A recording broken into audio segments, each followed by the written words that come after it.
ladies and gentlemen, welcome to this session of Capital HQ. It's an absolute pleasure for me to introduce a leader in the world of venture capital and consumer brands, Sumit Shah. As the founder and managing partner of VHS Ventures, Sumit has cultivated a career that stands out for its dedication to fostering innovation and growth within the consumer sector. So with a deep understanding of the importance of community, experiences, and the human touch, Sumit's approach goes beyond mere transactions to building sustainable brands that create true cheerleaders among users. His expertise in identifying the pulse of consumer behavior and transforming it into actionable strategies makes him a pivotal figure in the industry. And today he's here to share his wealth of knowledge with us, offering a glimpse into the future of consumer brands and the intricacies of building resonant connections with customers. Please join me in welcoming Sumit to the Capital HQ Masterclass. Thank you very much, Hugo. It's a pleasure to be here. Fantastic. Well, look, before we jump into it, it'd be great to understand a bit about your background, where you've come from and what you've done, and what's led you to starting your VHS Ventures. Absolutely. My background comes with the past 15 years in the world of early stage and later stage consumer investing and operating. From 2008, when I graduated in college, to 2013, I worked with private equity-backed brands, a lot of their operational improvements and work, both on the project side and on the business development side. So working with the private equity firms directly, and going through the transition of that time with the global financial crisis, almost exclusively spent time with consumer private equity firms. During that time, you had a lot of the direct consumer startups launching and raising their first rounds of capital, as well as the new funds launching from there. So I started meeting a lot of them around 2011. And in 2013, when I moved to the startup world, one of those investors in 2014 approached me, and as I reconnected with him, and offered me to come join his brand new firm. So I helped start that firm in 2014, Brand Foundry Ventures, and from March of 2014, and was there for a number of years, investing all in early stage consumer. A lot of prominent brands that people definitely recognize from there. In 2019, I also got pulled in by another investor group to help start an early stage consumer and healthcare venture capital firm called SwiftArc. Was there for a number of years, helping it with its entire infrastructure, and also completed a short stint over at Clearco, helping with their venture partnerships. Clearco providing, at the time, revenue-based financing for consumer brands. Then at the end of 2022, I started doing some personal checks to founders who I'd known for many years, again, all in the world of consumer and brands. And that basically created VHS Ventures by accident, an opportunity that I wanted to build, admittedly later in my career, but I happened to guess a little bit sooner. So when we officially launched it this summer, VHS Ventures is a seed stage focused, with some pre-seed, but seed stage focused consumer venture capital firm, where we focus on the world of brands and infrastructure. Brands meaning a sector specific or sector agnostic, I should say, focus on the product world. And it's more of a founder driven thesis of how we're investing in foundational growth in brands. And on the infrastructure side, it's the tech-enabled platforms that help the business models of brands. So supply chain, inventory, logistics, data analytics, et cetera, et cetera. We finished 2023 with around 12 deals, and we're still working and building up the next steps of Fund 1, but also getting a chance to do the fun stuff by doing more in-person and virtual events like this. Fantastic. No, and thank you very much for joining us. I know you very busy start of the year, and you finished 2023 very strong. I was looking on your website, the 12, 13 companies you guys had invested in, seems really good. One of the questions I have is, how did you decide to move from the PE sides to the startup world? What ignited that passion to launch yourself into it? It's funny. I once mentioned to a friend of mine that my career has been a series of fortunate accidents. When I was over at the private equity consulting firm known as Gotham, during that time, I saw the opportunity to run the business development arm of the firm, as the person we worked with was leaving for the hedge fund world. And as I started working in that world, I started getting an opportunity to connect directly with the PE firms themselves and build my own network from that time. Twitter, of all things, was actually starting to really take off, and I used the platform to kind of help elucidate the private equity industry to the general public, meaning that really understanding the good, the bad, the ugly with a more down the middle perspective to it. And it was a really interesting time because, again, Twitter was starting to really grow. But you also had the presidential election in 2012 coming through, which it was Romney versus Obama. And, Romney was taking a lot of shots on multiple sides about just how private equity was basically all bad and vulture capitalism and all the kinds of terms from there. And look, I'm never going to uh, give the PE industry a free pass on there. Neither same thing with Romney on that end, because no one's perfect, obviously. But what I think was really important was that the story was not being told correctly. That a lot of the major journalists in the finance world were using a lot of jargon, and people just in the general reporting world were not actually taking that bigger piece. And I had spent a lot of time, again, focusing will of consumer, really recognizing how PE was more of a shadow industry, especially like the lower middle market to middle market size of it. And so that their capital was really helping to grow a lot of these businesses. And so as I was building that and doing it under admittedly a pseudo-anonymous Twitter handle called PE Feeds, which is still my handle today across almost every major social media platform, it started attracting a lot of attention in the media world, which I started doing various interviews and things and started talking through it. Because my ultimate goal, while it was of course to help with our business, was to just really push towards a place where I'm like, guys, it's not hard to do a little bit of back channeling and understanding really what this actually means, for the good, the bad, and the ugly, of course. And during that time, I started getting approached by some of these new consumer funds and firms that were launching in like 2011, 2012, to really connect. One of them being a guy named Mike Duda, who was running a firm called Consigliere Brand Capital. That firm is now known as Bullish, which is one of the most successful and prominent consumer-focused venture capital firms out there. And if it weren't for Mike, and I will always say this, if it weren't for Mike reaching out and opening up his door to chat with me, I wouldn't be where I am today. And I give him a lot of credit for basically being my first mentor in the space too. Yeah, and that sounds great. I mean, unfortunate accidents. It's like you have to Fortunate take accidents. That's what it is fortunate here. Not fortunate unfortunate. accidents. A serious. I mean, remember, there's the Lemony Snicket book and story, right? A series of unfortunate accidents, but or series of unfortunate events, I should say. Yeah, This is a little bit of a different side of things. yeah, you're right, and that's you have to take all the chances that come. You have to take the luck in front of you. But look, let's go into this consumer brand, and let's go straight into the foundational elements of a resonant consumer brand. So, in your experience, what are some of the core elements that make a consumer brand resonate deeply with its audience? Yeah. When I look at our analysis and our diligence of things, I really focus a lot towards people, product, and pipeline. And it's something what I learned actually back in my brand foundry days too. Credit to Andrew Mitchell, the founder and GP over there and managing partner. When you're investing this early on, you're investing in people really building these businesses directly. And I'm understanding what kind of role that they fill out between a marketer and operator, a technician and whatnot. But also just how they're thinking about customer journey. What are they doing? What are they making, both in terms of current and the future? And how are they actually portraying the product, both in terms of discovery and retention? And I really think that the best consumer brands know how to quantify and qualify a customer journey from there. Far too often, especially over the last 5 years, there was so much focus towards LTV to CAC ratios, the lifetime value to cost of acquiring customer ratio, which is important.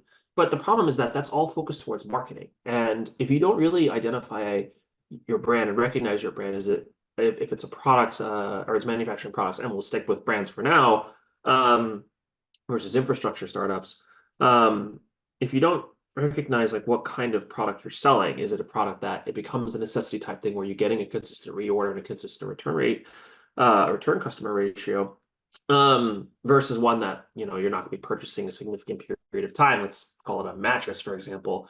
How are you then also changing that journey, right?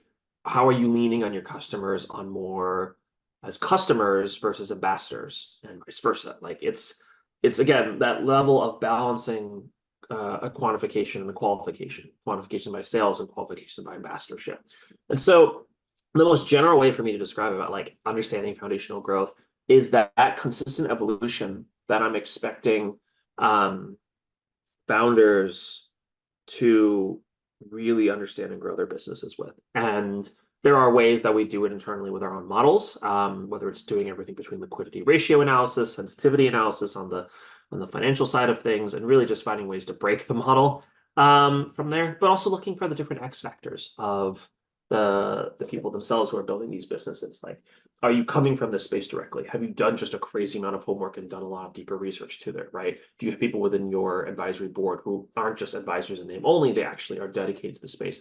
What are your kind of secret weapons or weapons that do exist from here? And there's a lot of different functions and features that you have to think inside and outside the boxes for. Yeah. So Great. And moving on from that, well, staying closely, but moving on, we know how important an emotional connection is for consumers of the Apple products, for example, right?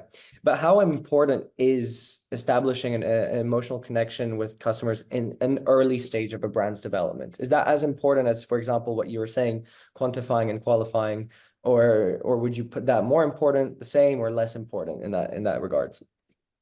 I think it's part of that journey to experience it, because it's less about also quantifying and qualifying on that, which of course is one of the core pieces to it, but it's also evolving with your customer, right? Mm. I think about a dartboard where you have concentric circles growing out from there, right? Your first round of customers, whether it's beta or paying customers, free customers, whatever they are in that first level, those are the ones you're starting to work with and learn from them over time. Get as much feedback, get as much knowledge from them, and learning from them in terms of what's working, what could be better, what would you like to see, and also what would be things that you would like to see that you would also like empower you to recommend the brands to others, right? And I love dartboard. Obviously, those circles are all equidistant lengths and widths from there, but more often than not, sometimes those circles can either grow more small or grow even larger, from maybe due to a viral campaign or something that basically just creates so much of a credible effect of new and returning and new customers from that end. So for me, it's more about how are you also learning from them, right? What are you doing to learn from them? How are you also empowering your customers onto that? I mean, think about the most basic adage out there: the customer is always right. And I am surprised that, especially again, over these last 5 to 7 years, that a lot of the mindset was just throwing a lot of money on marketing and almost forcing brands down people's throats. Obviously, that's changed a lot. You're seeing a massive reset in the market from it and back to really what happened in the early 2010s, where it was more foundational growth, building good, strong businesses, like focusing on the foundation of the house versus Yeah. building basically an inverted pyramid that is going to fall at some point. Um, but it was very much about uh, just growing, right? Like, you can build the most beautiful store in your eyes uh, and think everything is perfect there. But if you put it out there and you open the doors and no one shows up, right, your business is going to fail. Yeah, absolutely. And I think this comes on to my next question, which is customer feedback is essentially what you're talking about, right? Listening to your customers, listening to what they want, what they, anyways, all of that, right? But what strategies do you recommend for brands to effectively incorporate that? Because sometimes I know that the old adage of the customer is always right, but if you listen to everyone, then it might not work out well. So how do you pick the good from the bad, right? And what Yeah. strategies would you recommend for brands to incorporate into their consumer feedback for growth? Yeah. So you want to get the right kind of feedback, but you want to set the right kind of limits, right? You want to ask the most targeted questions that you can get through, where it's like, what do we think about the brand, right? What could be better? What could be, what do you really enjoy? And almost having specific options that would go from it, right? Whether it's in terms of product assortment, whether it's in terms of marketing campaigns, whether it's in terms of, just the resonation, like the connection that you have to the brand. Like, is there like, it feels like you're truly marketing as the customer, and ultimately, right, what is going to empower you to want to actually talk more about the brand directly from it. And that's also a system where you're learning from them directly, but you're also using the other tools, whether it is through social, whether it is through, just sales data, and giving people an opportunity to create a profile and start adding and growing from there. If there's a brand I think that does the best of all the startup worlds, and obviously it is significantly large these days, but their ability to encourage people to create a profile, to start saving things even for favorites, even if they don't buy anything, when they go walk on their stores or even online, it's a very natural opportunity for people just to start like building a whole journey with them. And that company to me is Warby Parker. You go into their site or you go into their store, you just start with as simple as an email address and start being able to save products, start enable things. And as soon as like maybe you've like 3 or 4 pairs of glasses in the stores, they'll be like, great, we've marked them into your favorites, we've added them into your profile, and you'll get an email basically from them. And you start slowly building out that journey. But it's not an invasive journey. It's more of just like, hey, here are the things that we know that you've liked. It's up to you in terms of whether you want to complete from them, and you will get added, of course, to the mailing list. But as your purchase history, your favorites history, your other things on profile grow over time, the mailing list and things will get tailored over time to it, right? Also, just encouraging where it's like, look, we also have things that are just complementary between eye exams and sunglasses and contacts, and just making sure that you can just have everything in one place and done it with 2 taps. I give Warby a lot of credit being able to do that, and they've come to a point where their store traffic for square foot is one of the highest of all major retailers. Like I think it's like second to Apple in terms of it. Now, again, is everyone going to buy in that square footage immediately from there? No, but it's a sense of brand awareness that just works really well. Now, how can a smaller startup do that, right? It is that level of building those kinds of surveys and things and just like learning and just building as much of a deeper connection from the founder themselves, right? Whether it is as simple as writing thank you letters, sending emails out directly. It's like, hey, it's Sumit, the founder of, so and so company. Would just love to, thank you for buying product, blah, blah, blah. Like here's a call to action that does exist from that end. And it seems trivial at times, but I think it's just the more open that you can build a brand to someone, especially in the day and age when like some of these much, much, much larger brands are trying to find ways to get into people, and it just feels very cold and forced. There's a bigger opportunity where it's like if your product does change, a person in some sort of way, they're going to definitely want to share that with you because they will recognize like ultimately you're a small business and you're a small business owner. And there's much more of a deeper connection that can create to there. Yeah. So effectively, at least, I deal in my role, I deal with a lot of B2B companies, right? So, and still the value of storytelling is so important, even though it might not be that important maybe for their B2B customers, but even from an raising investment perspective, that storytelling attribute is extremely important. And from what you're saying, it sounds like that's also the case with customers. Oh, 100%.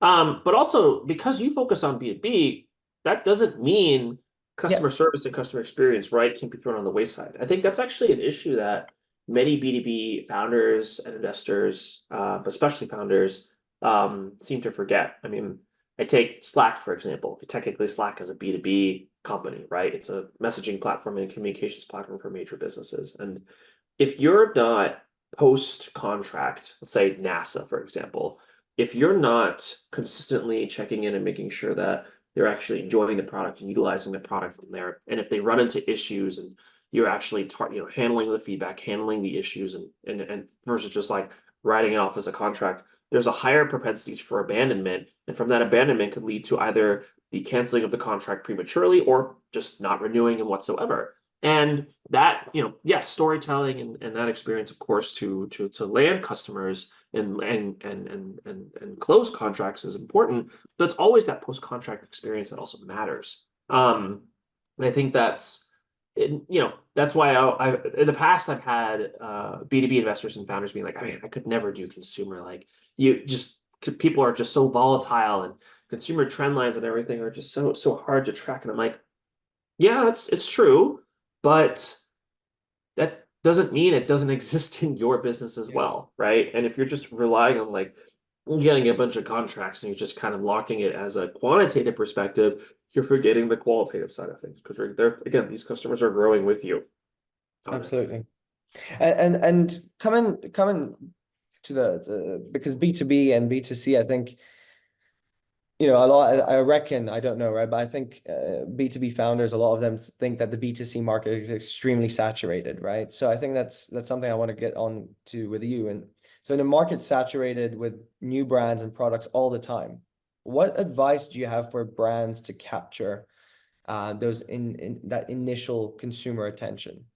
Yeah, it kind of goes back to learning what what's the problem you're trying to solve with your products or your technology or your platform from it. And when you are able to almost be laser focused on the kind of solutions you're providing and how they're actually targeting, and you're learning from your customers about like if that solution first off even makes sense, let alone the fact that you have the right tools and things to actually to address those solutions, address the problems and provide those solutions. Like that is such the most important thing above everything else.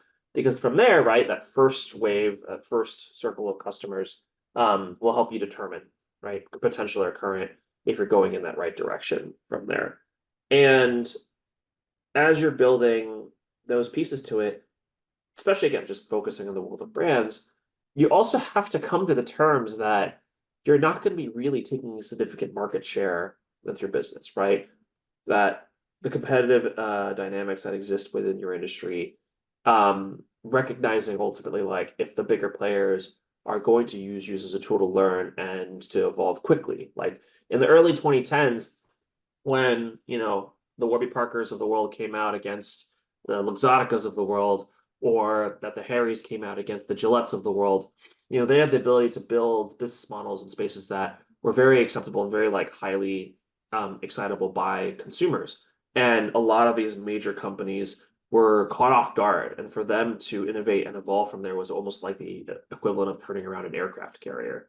So I look a lot at in the last 5-6 years where some of these other brands, admittedly more lifestyle brand type items that launched, they didn't recognize the fact that like a lot of their competition were able to actually learn and evolve and grow much more quickly and expedite that from it, and especially from what they had learned from the direct consumer boom. And that's fine and all. And it's it it's it's as a result, like you've seen a lot of either like very low sale prices for some of these companies, really some of them going bankrupt, and otherwise just like trying to figure out how to keep the companies going when they've raised way too high valuations. Um, and we'll see what happens to a lot of those companies. But what I think is really imperative to it is that to any founder that's out there, you don't have to be wildly successful sales wise you don't have to be wildly successful on the sales side of things to actually call yourself a successful company. Like you could end up building a business that could be $1 to $2 million in top line revenue, profitable, or maybe at a small net loss from there. Like that is success in its own metric to that, right? But ultimately, that's also depending on how you grow your business. If you do take the right kind of outside investing, because that's the whole another conversation. If you do go down that route, because of the fact that you will get the outside pressure from an equity investor who also admittedly has a fiduciary duty to his investors. I mean, I'm saying that as a venture capitalist, right? Like you don't have to take VC dollars if you to grow your business and you're comfortable with the way it's growing, don't take our money. Unless like you see an opportunity that makes a lot of sense to grow together. Makes sense. And look, based on just based on if we look at what you posted on your website in December 2023, the fact that you've invested in X amount, I think it's 12 companies, is that right? Yeah. Yeah. Based on just that, and I'm sure you have a lot more experience and your observations are quite wide ranging. What emerging trends in consumer behavior do you believe will impact brand strategies in the next few years? Yeah. So I'll focus on the trends and strategies that we're focusing on in the world of both in brands and infrastructure. With brands, I'm focusing a lot towards the future of healthy nostalgia, and also who are making the next heritage brands onto that end. With the infrastructure side, I'm really spending a lot of time on like companies that are looking to empower the creator economy, in terms of just like how are you actually giving some of these influencers the next ways to really build sustainable businesses. Yeah. But also just ones that are just actually tackling the I call it the infrastructure boom, and I'll get into that in a second, what that means. So let's talk about the first one when it's uh, healthy nostalgia. It's pretty straightforward. What you're seeing is that you think about a primary and a secondary discovery for people, right? Primarily when it comes to food and beverage, it's either going to be better for you options to it or ones that just also going to taste delicious. And far too often over the past number of years, it was always very focused on like primary being better for you, with the secondary being like, oh, it also tastes good. And more often than not, um, you're seeing just a lot of customers are just like, look, I'm being overwhelmed by a lot of the better for you products and things. But the concept of nostalgia, especially with this younger generation, that's really tapping into honestly my childhood, like the childhood of the 90s. When you're building products that also create that sense of nostalgia, eating or you're drinking some of these things that really brought joy to your, maybe they might not be the healthiest from there, but it's as a surprise, like it's a delicious, incredible product for you. It might be good for you or better for you, but also it's something where like you don't have to worry about creating an obsession around. Whether it's something like the poppies or Ollipops of the world and the prebiotic sodas world of the world, to the company we invested in called Peaceful Fruits in the fruit snack space, the tackling the fruit by the foots and fruit roll-ups of the world, to Fronen, which is a non-dairy ice cream using coconut cream, builds less of a worry in terms of the unhealthiness of ice cream in general, and giving an opportunity to still create that obsession and build on that obsession. It is such a powerful thing. I think it's only just going to get stronger and better, especially as you're now starting to see a lot of the major CPG conglomerates focusing on building their own. So that's the first.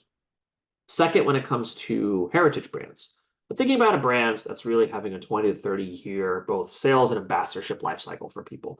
And there's two kind of directions for this, and they primarily focus in the health, beauty, wellness worlds, where I'm seeing a product that someone is going to be using maybe early in their lives, focusing maybe on a post-collegiate woman, 25 to 40, that has discovered this product and just really just has it as part of her routine.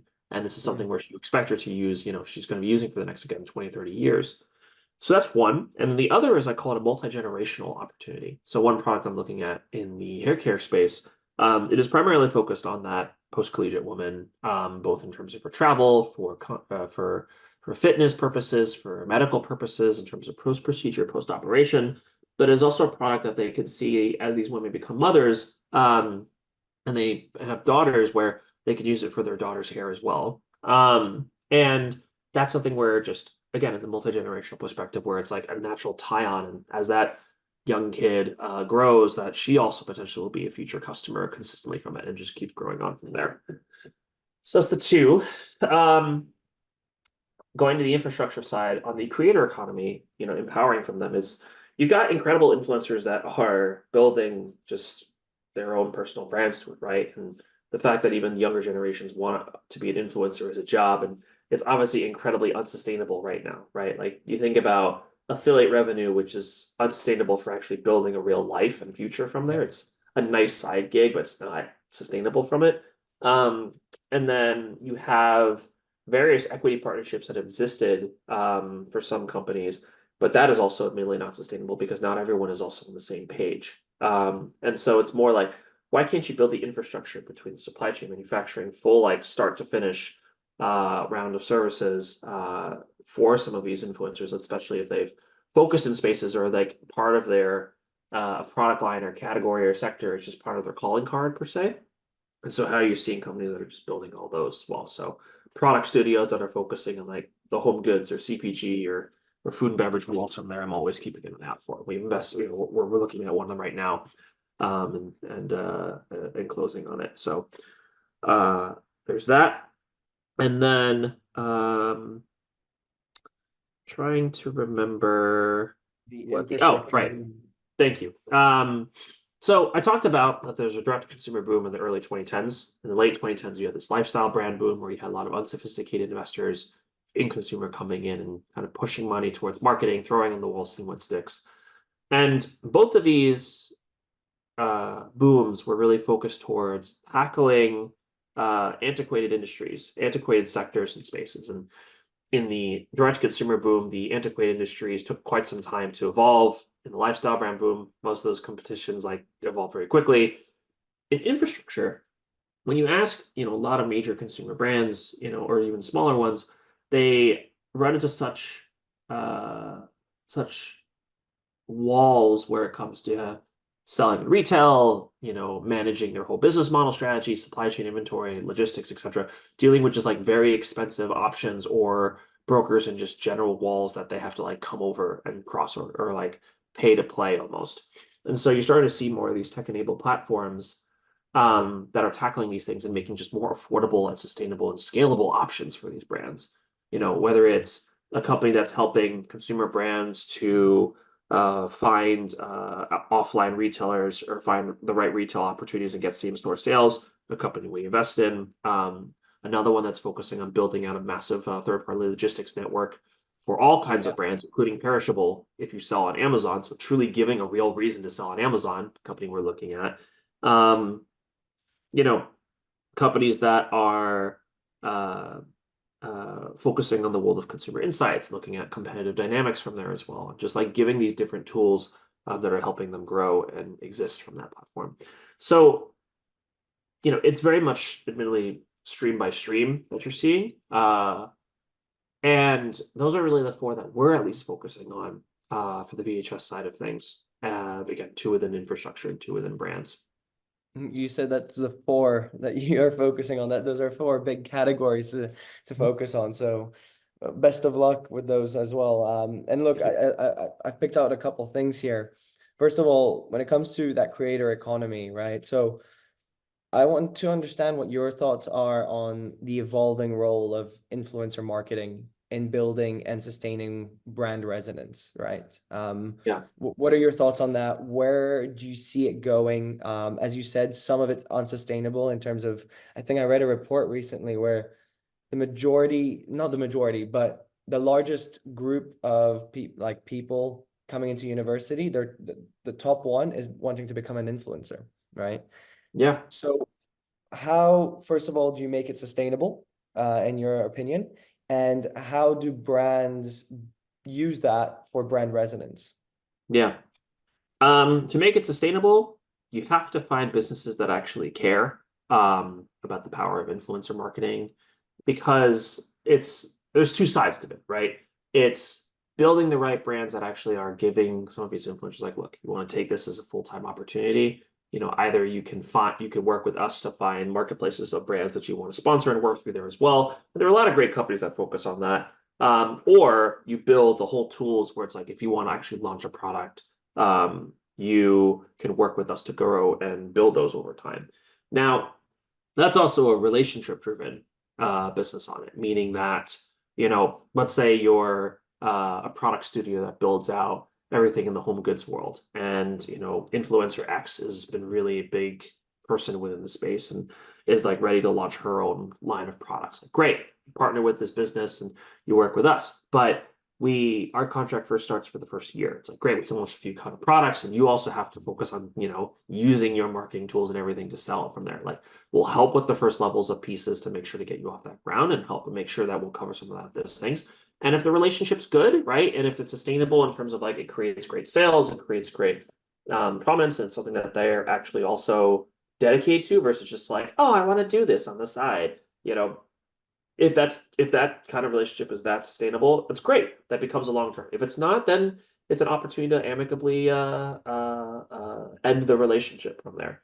And so it's also a level where it's like, you can't just 100% cater to an influencer, because if you are, you're paying to play ultimately from that. And you're running the danger of them just also admittedly like feigning interest in the end of it. Like, it might just again be the new flavor of the day for it.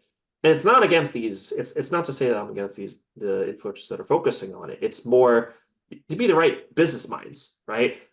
It's far too often some of these incredible creators don't have the right business strategies on it.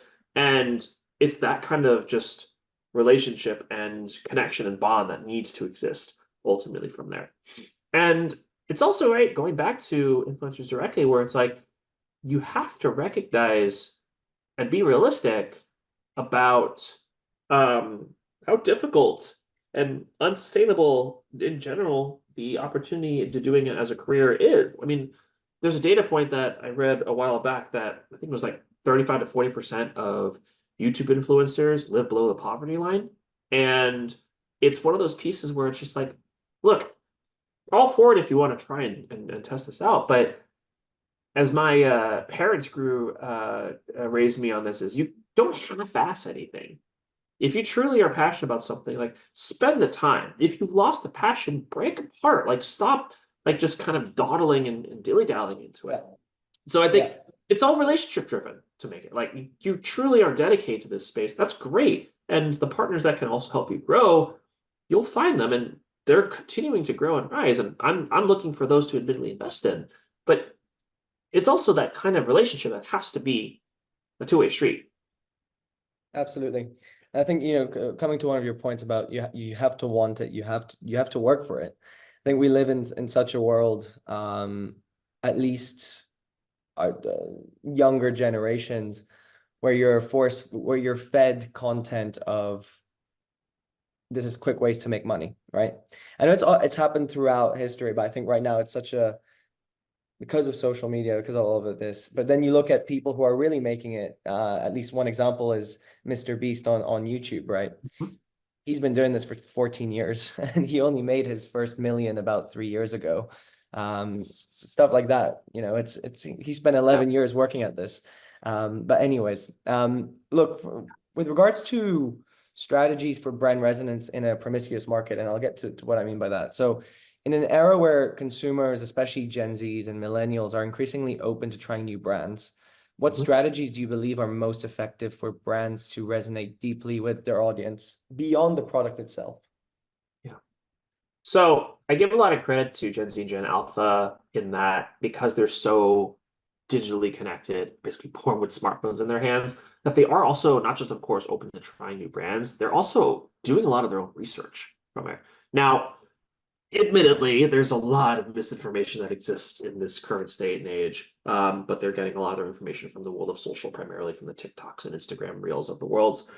Um, what I think is really important for a brand to recognize that is like, first off, recognize like what are the kind of talking points and what are actually the kinds of conversations that those generations are having about your brand or your products directly. If there's a product that truly is just incredibly sticky to it, learn from it and lean on them and grow it as an opportunity where it's like, okay, if it's a door to opening up your entire brand and just seeing like what that kind of journey grows from it, it's incredible. I mean, I would say that Glossier does an incredible job, whether it's product by product, sector by sector, area by area, that they're learning from these customers. And Yeah. I will give the company a lot of credit to even when it started with Emily at the helm to even now, where it's a whole different team, that the communities that they build out within their stores and within online and what teens talk about and teens talk about with the brand, um, it's that sense of like obsession that it creates. And it's not so much about fun about fueling the obsession to it, but it's learning from it and be like, this is awesome. Let's figure out then like how can we not just of course turn the spotlight on y'all and share also like what people get excited about it, but like just grow with it, right? Grow Yeah. with them. Um, and it's just so interesting where on one hand you get again the Glossies of the world like focusing on there, and then you get the other side of it. And I've been talking to so many friends in the beauty world about this, where these teens and tweens are so excited about going to the Sephora's at the mall after school. And that was like during my childhood when Sephora was basically created, and that was the destination because it was a completely different experience for us in that it was all of these beauty brands that we had never really seen before that were out of store and we were all enjoying it, but also gave you an opportunity to even have like a Clark Kent Superman effect where you can come in, get some makeup done, get some like touch-ups and everything, and come out feeling like a different person. That's surprisingly very popular during prom season. But I look at that kind of return to this world, the way again, tweens and teens, and Sephora is no longer that kind of brand. It's very much more like a convenience-driven store on it because it has so many beauty brands that exist.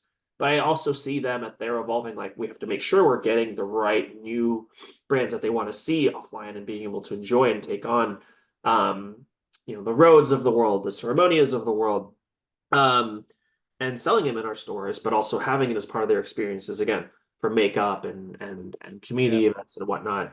And then you look at on top of it, brands like Drunk Elephant that have been around for such a long time, and all of a sudden are getting this like whole new customer away from it. It's the double whammy where it's like you're going to Sephora specifically to get Drunk Elephant, and Drunk Elephant's now welcoming, admittedly, like openly welcoming these new sets of customers. It's like, hey, welcome in. Like let's let's learn more about you and let's teach you about like what we're doing. And I'm excited to see brands that again they're opening those doors from it because I also think about going back to the early 2010s, when e-commerce and direct consumer were starting to grow, the luxury retail world, the luxury brands, shut off all of that. They're just like, no, people should want to go into a beautiful store and check out the things. I'm like, sure, store traffic could be really high, um, but you're also spending so much on overhead. You're spending so much on these beautiful, beautiful spaces. And so even if you get 100 people coming in, or one or two of them that are one or two of them that are buying something, that's not an incredibly Yeah. solid ROI. It's just really disappointing that it exists that way. Yeah, and look, there's two things. Sephora, funny you mentioned that, right? And it's also quite surprising. Look, I've been in the state. I went to the States for a year, a couple of years ago, so I'm not really the target demographic for Sephora. But when it opened in the UK, so it opened in London Mhm. 2 years ago, I believe, their first store. And my group of friends and their target demographics, they were so excited by the prospect of that. And Yeah. it kind of made, some people I know would go after work and hang out there. And they're not school kids, they're a bit older. So I think that brand was very strong then, if you mentioned that was the case when you were younger. Yeah. But yeah, talking about luxury brands, I think, as you mentioned, maybe in the 2010s, it's not that they kind of missed that direct to consumer train. But Yeah. then when you look at it today, with the rise of digital experiences, I would say they're some of the leaders in that space. When you look at like Tommy Hilfiger and Fortnite, or perhaps Gucci World and stuff like this. So this leads to a question. With digital platforms such as Roblox and Fortnite becoming new arenas for consumer engagement, how do you think brands should and can leverage these spaces to create memorable experiences that resonate with their audience? Um, so first off, to address your first piece in terms of how luxury brands have definitely been on the forefront from it. I mean, they've also evolved, right? Like for a long time, at first, they they just wrote off the whole thing where it's like if we're gonna have anything on a digital store, it's like it's almost gonna be impossible to buy anything on there. It's just gonna be almost like artwork. But then you start seeing a lot of them that were like, okay, maybe we should just consider having like a right e-commerce partner from that. That's why Ukes started becoming the backend provider and building out actual sustainable like sales channels online for these brands directly. Then you saw them starting to build stuff in house and everything. And Ukes merges with Net-a-Porter to become Ukes Net-a-Porter. That sells to Farfetch and so on and so forth. Or actually, I don't remember if it's sold or not. Regardless, doesn't matter. So they've evolved, right? They recognize that over time. It's like, look, we finally are starting to listen to our customer because not just for the fact that we need to, it's like our declining sales channels and things are just dying from there. Um, when you think about just other various tools that larger brands can actually start tapping into, like the Robloxes and whatnots of the world, it's again, you don't want to fall into the trap of like seeing just what sticks and just like throwing things around. Yeah, It just goes back to learning from your customer of like what are the things that they're actually excited about and also like what they would like to see their products on. And if you're going to do something where maybe you want to test something like putting together an ability to drop, let's say if you're a clothing brand and you have the opportunity to drop your stuff on for your avatar in Fortnite, great. Like if you actually are dedicated to this, like, and you've done the research back end from their customers to be like, would you totally buy this if you were a Fortnite, player and get this? And it's like, I love the best example for me is that Travis Scott and Nike partner and Jordan brand partnering with Fortnite, where it's like, hey, one of the most, sought after shoes, the Travis Scott Jordan 1, you have an opportunity, to purchase at like a fraction of the cost compared to resale that you can put it on your avatar. It's like, oh my God, like I actually feel like I've got this pair now, right? That's some sort of like desire and Yeah. want from there. And I think that was just something that was very cool, where it's like it was just one thing from there. It exploded into ultimately a partnership that they built out with like even building out a whole Fortnite concert with Travis Scott and everything. Um, I think it's also those things where, again, you learn from your customers, right? You learn from them in terms of like what works and what they're excited about. And that to me is like, I'm not going to recommend any specific areas for brands on there. But like, if you can also lark within your ethos of like, what are the kinds of things that really resonate to people, as well as, um, what are the kinds of places where they're spending their time? And then you just lean on them to be like, would you want to see something like this? Like trying to take as much as you can in terms of learning before, to test and learn, if that makes sense. Yeah, no, that makes sense. And look, conscious of time, because I could spend all day speaking about this. It's definitely extremely interesting. So I'll have a couple more questions. And the one of the ones, and the EU passed a law today on something around or recently about greenwashing. I don't know what it was. I just saw it on the Financial Times, something about greenwashing. So from what you've seen, your experience, what are the keys to communicating a brand's sustainability efforts authentically, right, to build resonance and trust with customers, ensuring it's maybe more than just a marketing tactic? Yeah, it's a good question. Um, I mean, above everything else, if you're going to be doing any sort of initiative from it, don't make it feel like it's you're checking off a box. Like whatever you're doing in the world of sustainability, how does that actually apply to your business model and ultimately your brand ethos? So I look at a company like Cotopaxi. It's an outdoor gear brand. They are a certified B Corp company. They have a double bottom line, meaning they have their net income and then they have, uh, with some other sustainable measures and donations and outreaches, and then they have the second, net income bottom line that they mark. And that's always been part of their ethos. When they even started as the business, they're like, almost was a one for one, like buy this product, buy this backpack, portion of proceeds get provided for water, for charity water. Buy this water bottle, it provides ability to build a well from this. And that was great and all, but it was also very specific and targeted in terms of like actions. And so then they changed the model to where it's like, you know what, we're gonna focus on building out a foundational atmosphere to it where like our part of our profits are going to go towards it with every year, and that's part of our model from there. They also launched a amazing race type system called Gestival, which was a mixture between outdoor activities but also volunteering and giving back. And Yeah. that was something where it resonated so much with customers, regardless of how much you also bought from Cotopaxi, but it was just part of the brand's ethos that existed to it. And that's something that always existed from it to now the fact that like it raises a significant amount of venture capital, but it also sold to a private equity firm, Bain Capital, but specifically their ESG division of Bain Capital, because they also like this is literally part of the business itself. And so if you are going to do anything that is going to be focusing on sustainability, whether it's in terms of manufacturing, whether it's in terms of giving back, whether it's in terms of like the nonprofit side of things, you know, it's about also what kind of story you tell, the reasons behind doing it. Yeah. And if it makes sense that you're doing it, like in terms of the focuses, then that's great. Like I'm excited to see like more that's happening from there.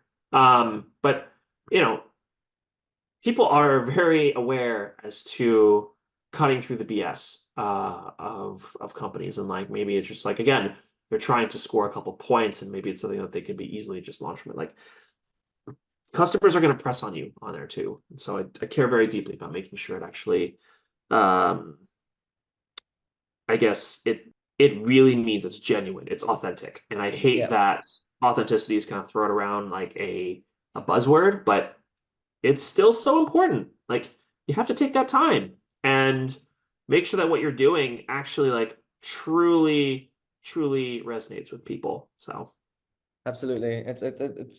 It's part of my view of it, my limited view of it.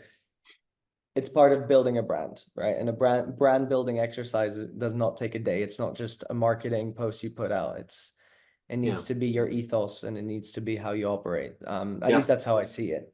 But look, considering the time, I just want to kind of ask question about VHS. Mhm. Where are you guys now? Where are you going? You've just done your first fund. Is there plans for a second fund? So yeah, it'd be great to know Yeah. more about that. Again, like we closed out 2023 with about a dozen companies or so, and we're working on closing a few more. And we're trying to make a few more commitments basically before the summer. Around that summer, we'll probably put a temporary lid on fund one and focus on just like current portfolio and stuff. We'll probably go out to raise a second fund next year. The next year or two, really, the fundraising climate is quite interesting to say the least.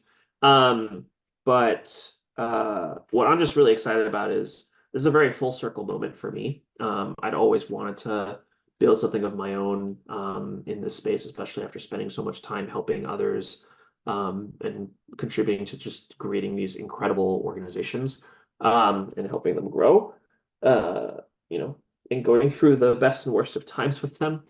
But it's also just an industry in a space that I am very deeply passionate about because um, it's the kind of joy and surprise and delight and everything that you're seeing in the world of consumer. And it is a very difficult industry in the fact that like people's choices and preferences are of course volatile. Um, but what I think is just exciting for me is that I get to work with a lot of my old friends I've known over the past decade, 15 years or so. And my goal is just to make VHS one of the cornerstone investors. Like our check sizes are definitely going to be significantly larger in future funds, but it's more about like really being able to help these incredible people, business owners, grow sustainably and in a real scalable fashion and give them the real opportunities of their own destinies. Like instead of Yeah, just like raising crazy amounts of money, raising crazy amounts of valuations, and basically kneecapping yourselves. Um, you know, how do you uh, how do you build real futures? I guess. absolutely. Well, thanks for that. And for investors interested in the consumer brand space, um, maybe how can they get involved with you? Or I know maybe fund two is not for a bit longer, but still, how can they start getting that conversation going? Of course, they can definitely reach out to me by email. It's Sumeet, Sumeet at vhs.vc. Website's just vhs.vc as well. It has all the information about our thesis, our portfolio, our board of advisors that we launched last year. Incredible experts and veterans within the consumer world who come help with our deal sourcing, analysis, and portfolio companies. And as well as just easy opportunity to reach out. I'm also relatively still active on the social world on Twitter at PE feeds, PE_FEEDS. And otherwise, I'm pretty active all over the place. So always happy to work and meet incredible people. And fantastic. And yeah, what I'll do is also put I think you had that doc send document about the thesis of your fund. I can put that in the description. And yeah, if anyone wants to get in touch or find out more, they can go via there. Last question. I ask this to every speaker. What maybe let's stick to three. Three key components for a company looking to build foundational growth, going back to that 2010 piece that you were talking about.